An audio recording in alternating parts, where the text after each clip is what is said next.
बोले सदगुरु महाराज की जय। बोले श्री प्राणनाथ प्यारे की जय। धाम के धनी की जय। सब सुंदर साचिव की जय। प्रणाम। तो दुख सारों ने मांगया, बड़ी मत वालों ने जाग। दुखते अपने पियू का, आवत विरह वेरा।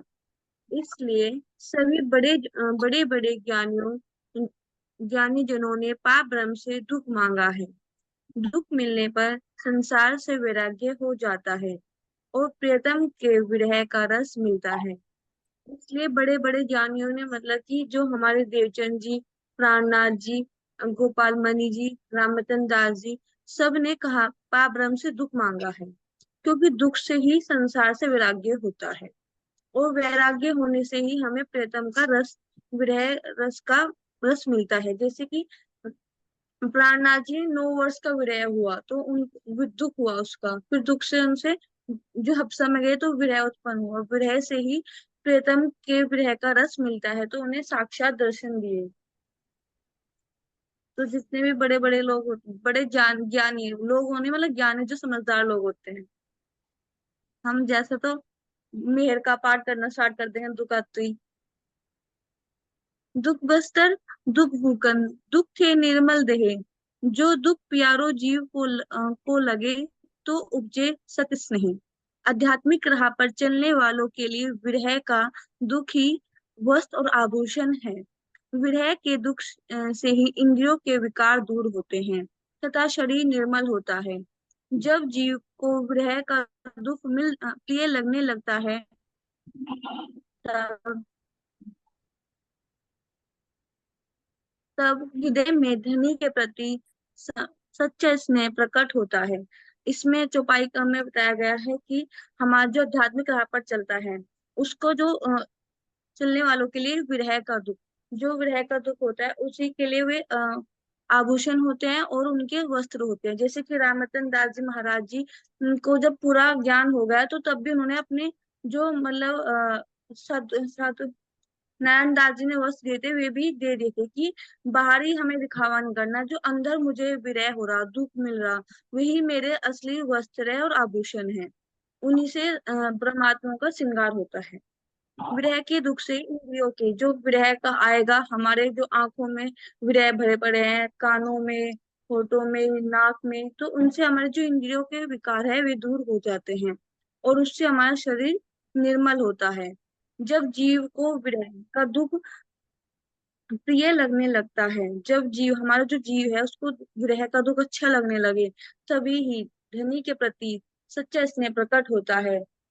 तभी मतलब हम तब, अगर हमारे सारे सारे विकार दूर हो जाए, जीव निर्मल हो जाए, जागृत हो जाए, आत्मा से पहले ही निर्मल है, निर्विकार है, बस हमें अपने जीव को ही बनाना है।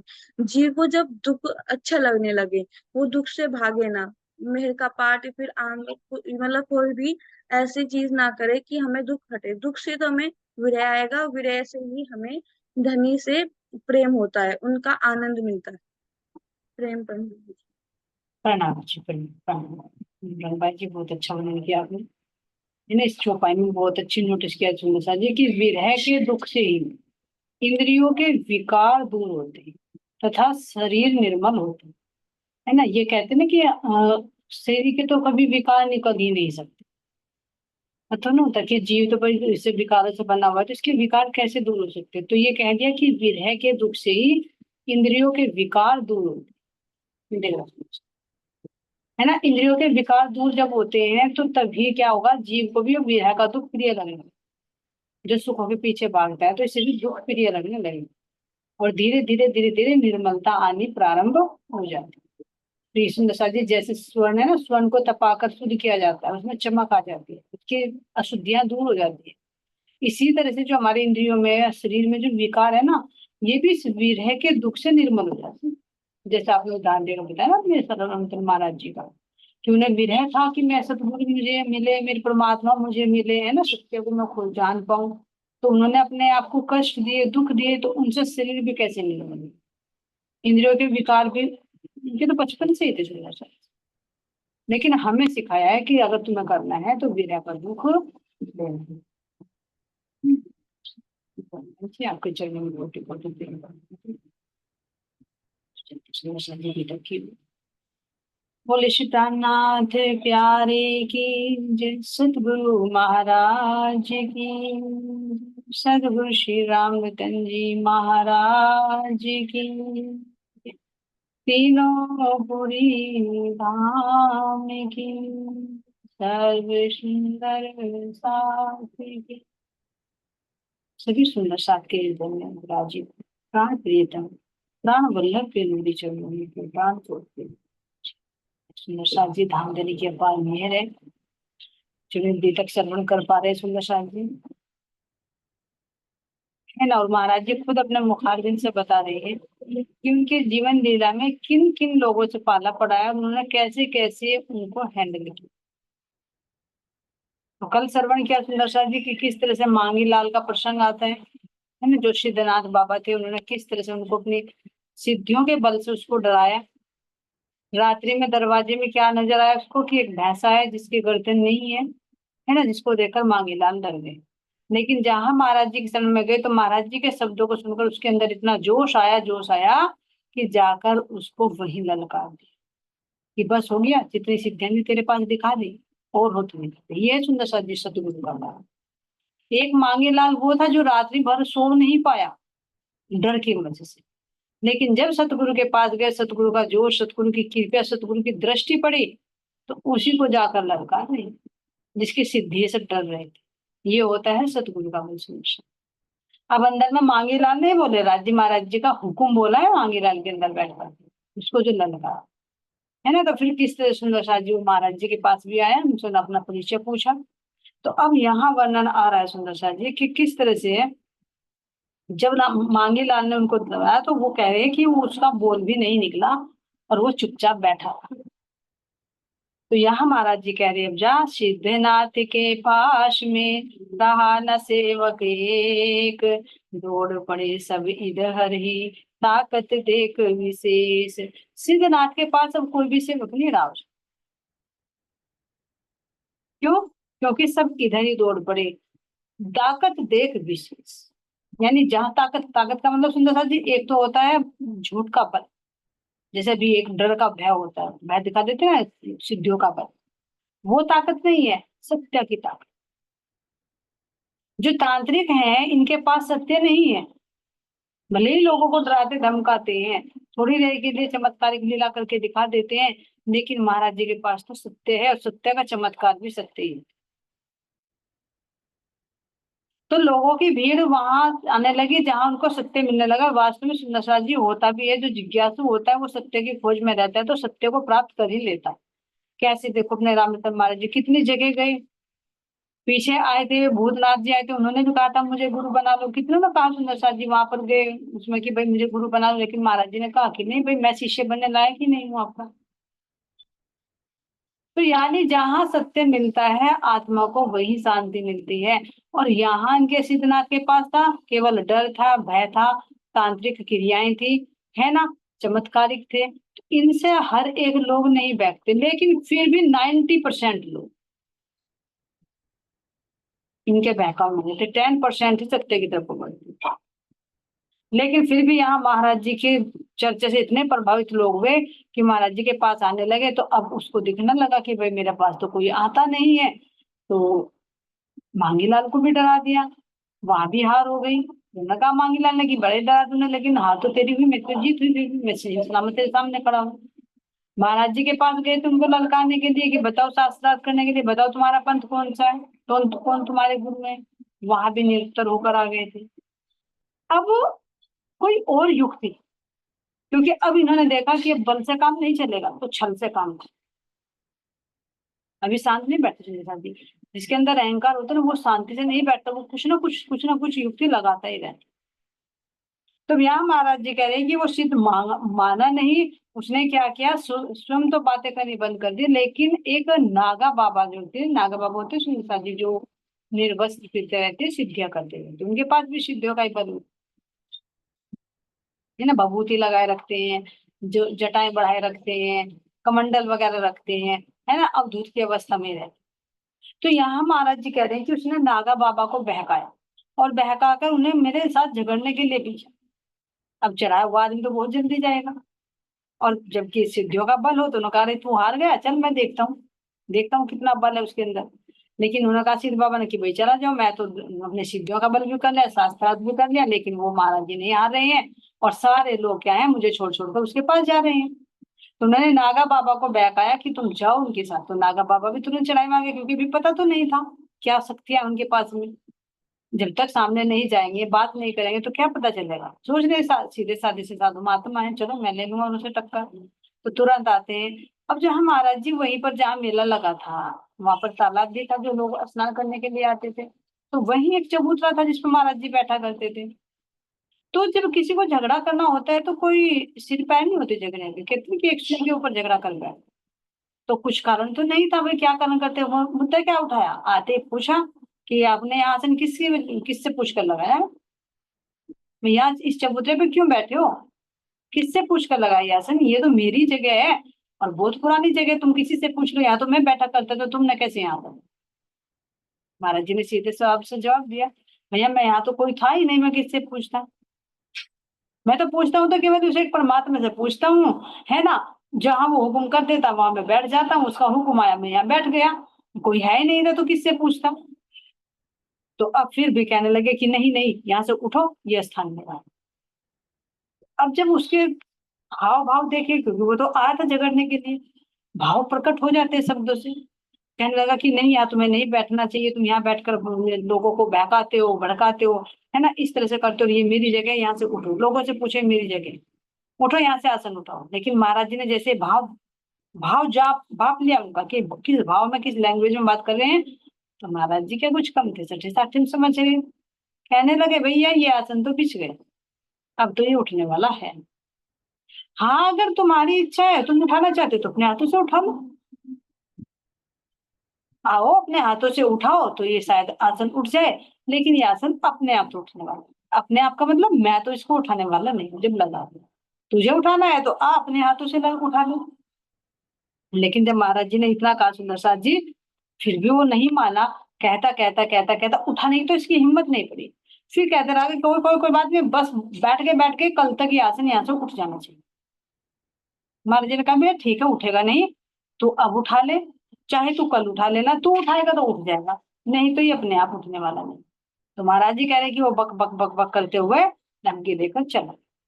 महाराज जी के तो काम था चर्चा करने का, सब बैठे जाते थे श्रोता को, महाराज जी चर्चा करते हैं, लेकिन उसके बेचैनी इतनी थी क्योंकि चढ़ाया हुआ था, बहकाया हुआ था। ये सुंदर सा जी जो अपने दिमाग से काम करता है वो इतना नहीं करता जितनी तीव्रता से दूसरे का चढ़ाया हुआ हो। क्योंकि अंदर जैसे पंप होता है ना, पंप से हवा भर दी जाती है, फूल जाता है, इसी तरह से जो कानों में फूल भरी जाती है ना, तो वो बहुत जल्दी एक्टिव। तो वो बेचैन हो रहा था कि यार ये तो झगड़ा हुआ ही नहीं। तो कल का वादा करके गया था कि कल तक ये आसन उठ जाना चाहिए, लेकिन कल की बजाय क्या वो शाम को याद हमका। और आकर फिर कहने लगा बाबा जी आपको कहा था ना यहाँ से आसन उठ जाना चाहिए, फिर यहीं के यहीं बैठे हो, उठाओ जल्दी से आसन को। महाराज जी ने कहा, मैंने फिर वही जवाब दिया, भैया तुझे उठाना है तो उठा ले आजा, और नहीं तो ये तो नहीं उठे। फिर सब उठा ले, तो अपने पास उठा ले, भाई लोग बाग भी देख लें, जो सुंदर साथ जो बैठे हैं यहाँ पर श्रोता का ना, वे भी देख लेंगे, तुझे उठाना है तो उठा ले, कल की क्या बात छोड़े, आज ही उठा ले। लेकिन उसकी हिम्मत नहीं पड़ी। ये ध्यान देना सुंदर साथ जी, ये लालजी महाराज जी का आसन है, सही पूछे, भला ऐसी हिम्मत पड़ जाएगी उसकी।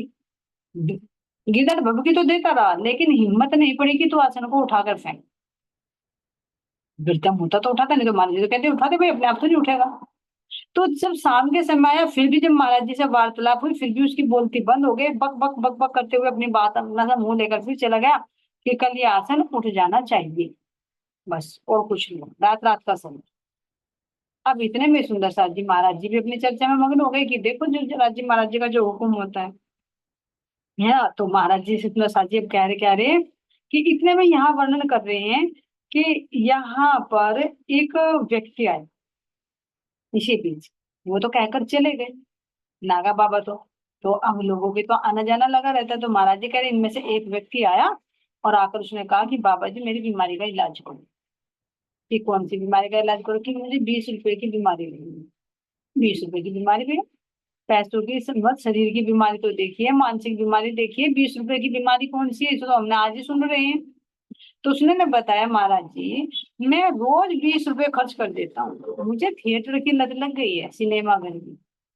15 रुपए का तो रोज टिकट लेता हूँ, 5 रुपए खाने में चट कर जाता हूँ, और मैं कितना भी मन को रोकूं तो नहीं रुक।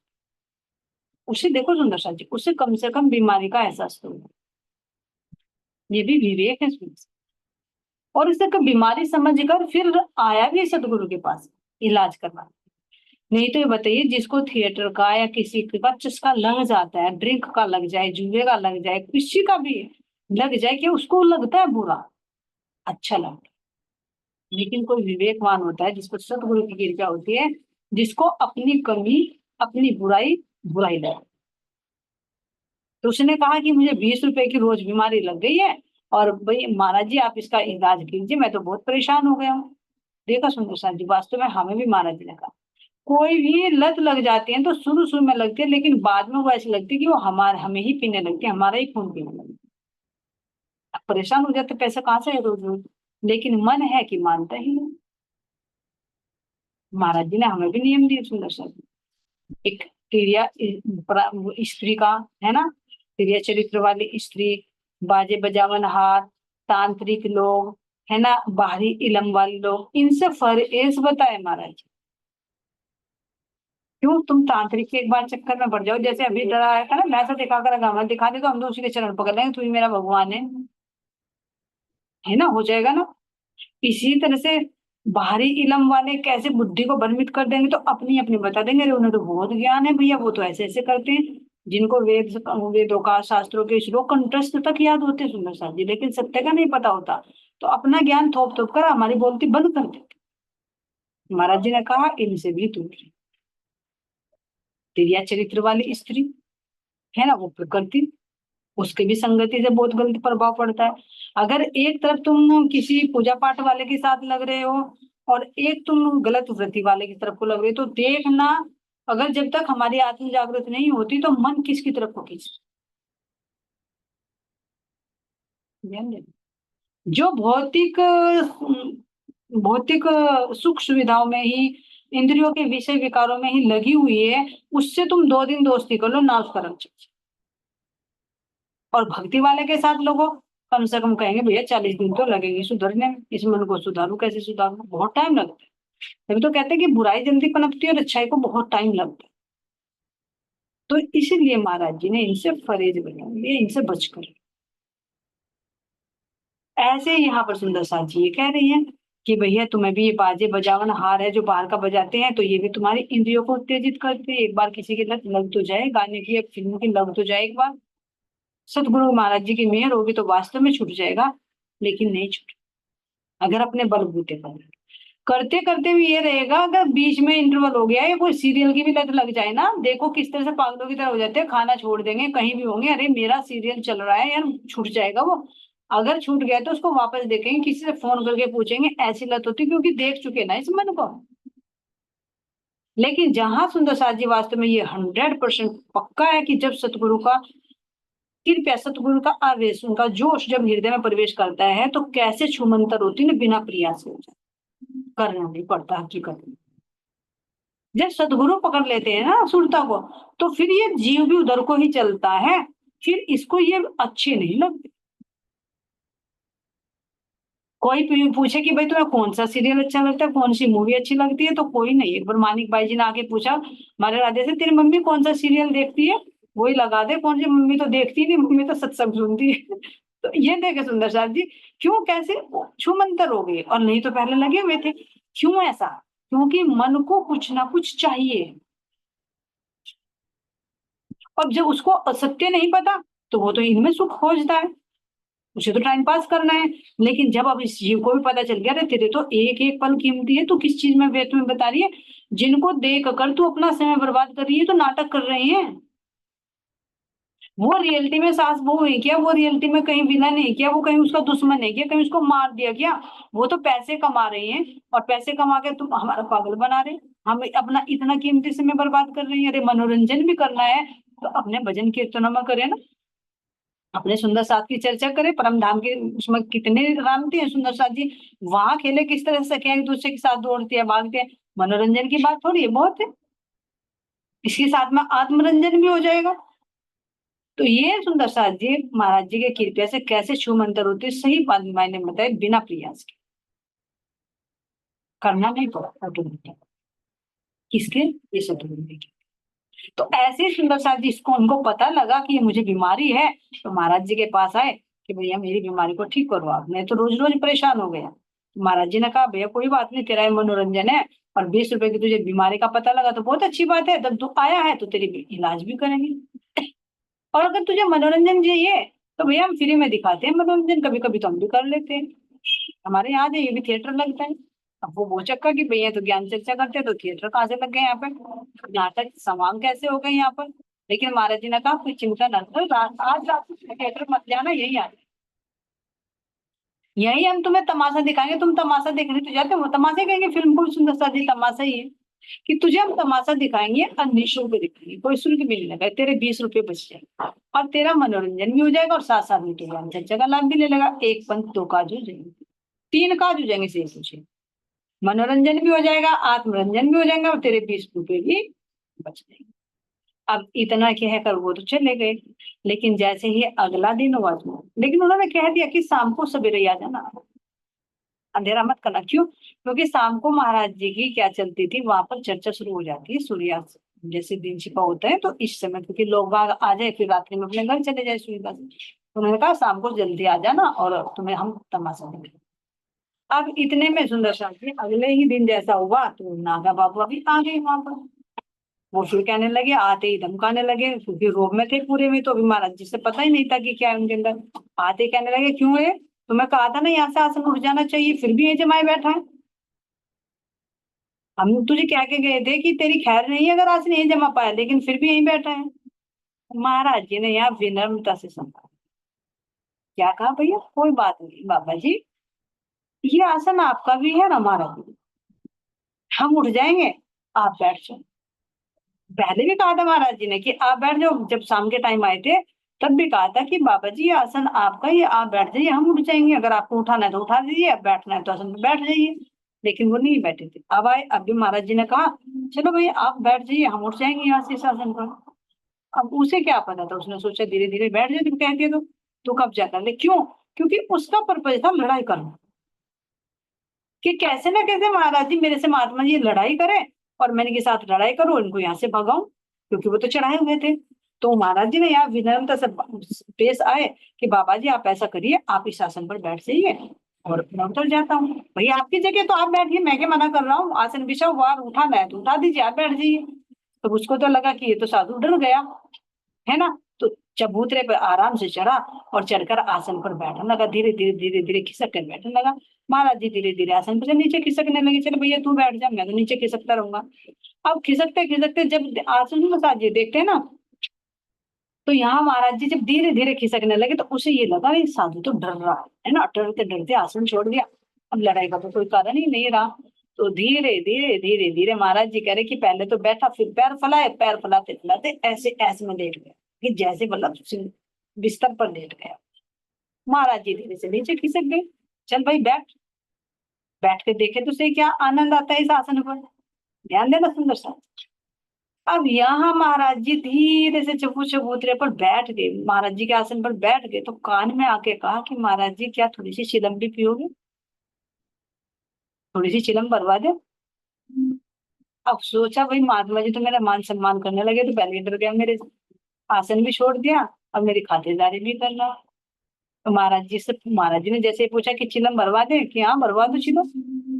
अब महाराज जी ने तो दिया, तुरंत भरवा कर लेकर आए, क्योंकि नागा जो बाबा होते हैं ये होते हैं साथ, ये तो करते हैं, नशा वगैरह करते हैं, नशीली चीज, जैसे पीछे भी देखा ना वो अवधूत मिले थे महाराज जी को, तो वो भी करते थे कि कहीं से गांजा ले आए, कहीं से सुल्फा ले आए, है ना। तो इस तरह से तो उन्होंने कहा कि मंगवा दो चिलम। तो उन्होंने चिलम मंगवाई और लाकर जैसे दी, तो नागा बाबा ने कहा बाबा जी आप पी लो, तो महाराज जी ने कहा नहीं नहीं आप हमारे से बड़े हो, तो इसलिए अच्छा नहीं लगेगा कि हम आपसे पहले भाई इसको पिए, आप पहले। देखो महाराज जी की विनम्रता सुनते समझे ऐसा होता है, कोई विनम्र हो जाता है ना ज्यादा, तो आदमी ये सोचता है कि यार ये तो घबरा रहा है, कमजोर है। लेकिन ये कमजोरी के निशाने नहीं, उनकी शिष्टता है। पीछे बताया ना महाराज जी ने, कोई शत्रु भी आए ना, उसका भी अभिवादन करें। तो हमें शिक्षा दे के महाराज जी खुद बोला नहीं करेंगे, कर रहे हैं। भले ही वो लड़ने के लिए आया, लेकिन फिर भी महाराज जी ने उसको सम्मान से बैठाया कि बैठो बैठो, चिल्लम मार कर दी। और उन्होंने कहा कि मारो आप दम। तो दबा दबा कर नागा बाबा जी तो दम लगाने लगे, दम पर दम। महाराज जी ने धीरे धीरे धीरे धीरे क्या किया, जो उनकी दाढ़ी थी उन दाढ़ी में इत्र लगी, वो खुशबू खुशबू फैलने लगी। तो यहाँ सुंदर सा जी देखो, ये होता था पहले, सम्मान के लिए बुलाया जाता था तो उनका सम्मान किया जाता था, खुशबू या गुलाब जल लगाकर। देखो महाराज जी को भी इत्र की खुशबू, वो इत्र की शीशी गिफ्ट में दी थी एक ने वहां पर, जब या जागनी यात्रा में थे। तो ये सुंदर सा जी जब सुना, और साधु महात्मा को भी लगाया जाता है, तो उनकी दाढ़ी में इत्र लगा दिया, तो वो ऊपर से तो खुशबू, ऊपर से वो जो दम पर दम मारे जा रहे हैं चिलम, गांजे की चिलम, उसको पीकर उनका नशा। तो जो पीते रहे पीते रहे पीते रहे तो खत्म हो गई। महाराज जी ने सोचा कि अभी और पूछे, तो महाराज जी ने पूछा, धीरे से कान में पूछा, बाबा जी एक चिलम और मंगा दे क्या? तो अब उसको वो पीने में तो मजा आ रहा था कि जैसे ही उसकी खुशबू भी आई, उसको दम पर दम मारता रहा। तो महाराज जी को कहता रहा, अरे आज तो बड़ा मजा आ रहा है भाई, आज हुआ, आज तक तो हम बस में रमाते रहते थे, लेकिन मजा तो इसलिए आ गया। ध्यान दे रहा सुंदर साथ जी किसके आसन पर बैठे। ये कहीं ना कि आसन में नहीं, जहां पर बैठ कर, जिस आसन पर बैठकर वो आवेश की लीला होती है सुंदर साथ जी, उसके स्पर्श में भी बहुत पावर होती है। तो पीछे कहा ना कि सतगुरु के चरण पादुका होती है या वस्त्र होते हैं, उनके अंदर भी वो जोश, अभी बता जैसे चौपाई में भी आया कि उनके शरीर भी निर्मल हो जाता है, उनकी इंद्रियां भी निर्मल हो जाती है, उनका जीव भी निर्मल हो जाता है। तो क्या जो शरीर में वस्त्र पहनेंगे, क्या उन पर वो असर नहीं होगा? होगा। इसीलिए तो साधु संत ये निर्देश करते हैं कि भैया अगर साधना पथ पर चल रही हैं, तो ये नहीं कि जिसके वस्त्र चाहे उसी के पहन लिए, जिसकी चाहे उसी की चप्पलें पहन ली, उनका असर, उनका जो इफेक्ट होता है वो अटैच करता है। क्योंकि आ, एक कैचिंग पावर ज्यादा हो जाती है जब आध्यात्मिक मार्ग पर चले, छोटी छोटी चीजों को बहुत जल्दी कैच कर देगा। देखा होगा तुमने, मन को भी देखा होगा, मन पहले इतनी बातों को नहीं कैच करता था, लेकिन जैसे जैसे और बारीकी में जाते हैं, और बारीकी में जाते हैं, तो मन उन चीजों को कैच करता है और जल्दी से छोड़ता नहीं जब तक उसके अंदर। तो कैचिंग पावर ज्यादा हो जाती है। तो इसीलिए जब हम किसी के वस्त्र को या मतलब चप्पलों को हम धारण करते हैं, तो उसका असर हमारे अंदर प्रवेश कर, या सिंहासन पर नहीं, उस बिस्तर पर नहीं छोड़। तो महाराज जी सुंदर साथ जी यहाँ पर कह रहे हैं कि जब उनको सुगंधी लगा दे है ना, तो निष्पा दिया, तो उसकी तो मस्ती में झूम। अब महाराज जी ने पूछा दूसरी चिलम भी मंगा दे, तो उन्होंने कहा कि हाँ भाई मंगा दे, इसमें तो बड़ी जन्नत आ रही है ना, आज तक तो राख ही मलते रह गए, लेकिन असली मजा तो आ जाएगा, असली आनंद। वो जो आनंद आता था ना, उस आनंद में झूमने लगे। एक तो खुशबू, ऊपर से वो दम लगाया, चिलम जो गांजे की पी, और सुंदर साथ जी नीचे से वो आवेश की जाएगी, और ऊपर से महाराज जी को करना है ये, दिखाना है कि जिस जगह पर तू बैठा है, जिस आसन पर बैठा है ना, पैर पसार कर देख, हर एक के बस की नहीं बैठ। ये सोचे इस गद्दी पर मैं बैठ जाऊं तो सदा नहीं होता गद्दी। जैसे यहाँ पर भी कहते हैं कि हर कोई चाहता है कि मैं पीएम की गद्दी पर बैठूं, लेकिन उसकी रेस्पॉन्सिबिलिटीज भी तो होती है ना, उसकी जिम्मेदारियां भी तो होती है ना, ऐसे थोड़ी बाहर वैन होता है कि बैठ गए बाबूजी भी। यहाँ किसी कलर के उस पर भी बैठोगे, कुछ अकाउंट में कुछ नहीं हो पाएगा, तो वहां से धक्के देकर निकाल दोगे, चलो यहाँ से। और तो और अगर भंगी का कार्य भी करते हैं ना, अच्छी तरह से सफाई नहीं करेंगे, वो भी रिजेक्ट कर देगा, चलो यहाँ से। तो हर एक पोस्ट के लिए योग्यता अनिवार्य है। तो यहाँ महाराज जी कह रहे हैं कि भाई मैंने दूसरी चिलम भरवा दी, और नागा जी तो क्या कह रहे हैं, उन्होंने चिलम थाम ली और खींच खींच के लंबे लंबे दम मारने लगे नागा बाबू जी को, और मुग्ध हो गए। और दोबारा से जो उनकी दाढ़ियां थी उन पर फिर वो इतना लगा दिया, वो और खुशबू फैल गई, तो और मस्ती में झूमने लगी। तो अब महाराज जी ने यहाँ पर क्या कहा था महाराज जी, अभी उनके शब्द सुनते हैं यहाँ पर। विषधर भी सुगंध पाकर फुंकार मारना तज देता है, हाथ फेर कर दाढ़ी पर नागा जी बोले, ओहो हो, यह है असली मौज, आज तो छक छक के ले लेने दो। नागा बाबा जी कह रहे हैं, महाराज जी सबसे पहले कह रहे हैं कि जैसे उसको सुगंधि दी, जैसे उसको प्रेम दिया, तो वो तो मग्न हो गया। इसी तरह से कह रहे हैं कितना भी विषैला व्यक्ति हो, प्रेम से हर कोई हैंडल हो जाता है। जैसे विषैला सांप सुगंधि पाकर अपना विष त्याग देता, एकदम फुंकार मारनी छोड़ देता है सुगंधि का। तो इसी तरह से कह रहे हैं कि विस्तर था जो आया था, लड़ने के लिए आया था, लेकिन जब मैंने उसको चिलम दी भरकर, अपना आसन दिया बैठने के लिए, इत्र से उसकी सुगंध झाड़ी रंग दी, तो वो तो मस्ती में मस्त हो। उसने फुंकार मारनी बंद कर दी और कहने लगा, दाढ़ी पर हाथ फेर पर कर, हो आज आया असली मजा, आज तो दम पर दम और लेने दो, और मजा आ रहा है यहाँ पर, छक छक कर लेने दो। अब यहाँ कह रहे सुंदर साथ जी की अपनी मर गई दहाड़ी राख चाटती धूल धूसरित बेचारी, आज मिली है मौज असल फिरती थी ये मारी मारी। अपनी दाढ़ी पर हाथ फेर कर कह रहे कि धूल में मिट्टी, धूल में मिली रहती थी हमेशा, लेकिन आज तो इसके अंदर इधर की खुशबू आ रही है, आज तो मजा आ रहा है, आने दो आज तो इस मजे को और लेने दो। तो यहाँ महाराज जी जब खुश हो गए ना, तो दूसरी भी मंगा ली महाराज ने कि लो भाई पियो। फिर कहा उन्होंने कि पहले आप पी लो। मैंने ना सुंदर जी जो लड़ने के लिए आया था कितने प्रेम से हैंडल कर दिया, इसीलिए समझा रहे हैं कोई कितना भी विषधर हो ना, उसको प्रेम से हैंडल कर, लड़ने के लिए आया तो सम्मान, पहले सम्मान कर लो, है ना। तो सम्मान करके क्या होता है सुंदर साथ जी, वो पहले क्या कर देगा, अपना विष त्याग और प्रेम से पी। तो यही इसका कारण है। तो कह रहे हैं यहाँ पर कि नागा जी तो एकदम खुश हो गए और कह रहे हैं कि बाबा जी ने जब कहा कि और मंगा दे, तो कह रहे हैं कर दो आज हमें तर पूरा, मस्त बना दो मौजों में, कसर न रह जाए कुछ बाकी, बाबा लोगो कसम तुम्हें। कह रहे हैं कि कसर न रह जाए कुछ, आज तो मुझे पूरा तर कर दो, कसम है तुम्हें सब लोगों को, अगर आज मुझे इस आनंद से वंचित रहे, आज तो मजा आ रहा है ना। अब यहाँ कह रहे महाराज जी कि भाई बड़े प्रेम से हम लाए और दोबारा फिर दिए, तो फिर दम पर दम मारने लगे महाराज जी। जब पूरी मस्ती में हुई तो महाराज जी ने कहा, भाई बाबा जी सुना ध्यान से, थोड़ा होश में आकर कीजिए। हाँ जी, ये लोग बैठे हैं ना, ये आकाश तांडव देखना चाहते हैं, नृत्य देखना चाहते हैं। तो इतने सुनकर तो झूम उठे सुंदर साहब जी, यहाँ पर कह रहे हैं, देखें क्या कह रहे हैं, आ, लोग आपके शिव तांडव के नागा जी अभिलाषी हैं, दर्शन चाह रहे तांडव का जो साधु सन्यासी है। ये बाबा आप तो शिव के भक्त हो, तांडव अच्छे से करते हो, तो अब लोग सब आपको तो मस्त कर दिया, लेकिन आप भी तो मस्त करो ना लोगों को। भैया आपको तो चिलम्बर कर दे दी है ना, दाढ़ी पे तुम्हारी फुरेरी लगा दी, खुशबू लगा दी, तुम तो मौजे में हो, लेकिन इन लोगों को भी तो मौज दो थोड़ी सी। इनकी इच्छा है कि थोड़ा सा तांडव दिखा दिया जाए, है ना, आपके दर्शनों की साधु सन्यासी इच्छा कर रहे हैं। अब इतने में तो कह रहे हैं, बिखर उठे नागा जी फिर तो गज पर ताल लगी लगने, बैठे बैठे लगे नाचने उछल उछल अपनी धुन में। इतना सुनते ही तो जैसे नागा बाबा बैठे थे लेटी हुई पोजीशन में, जैसे चिलम पीते हैं, है ना, मस्ती में है, तो इतने में ही अपनी ताल अपनी धुन उछलने लगे।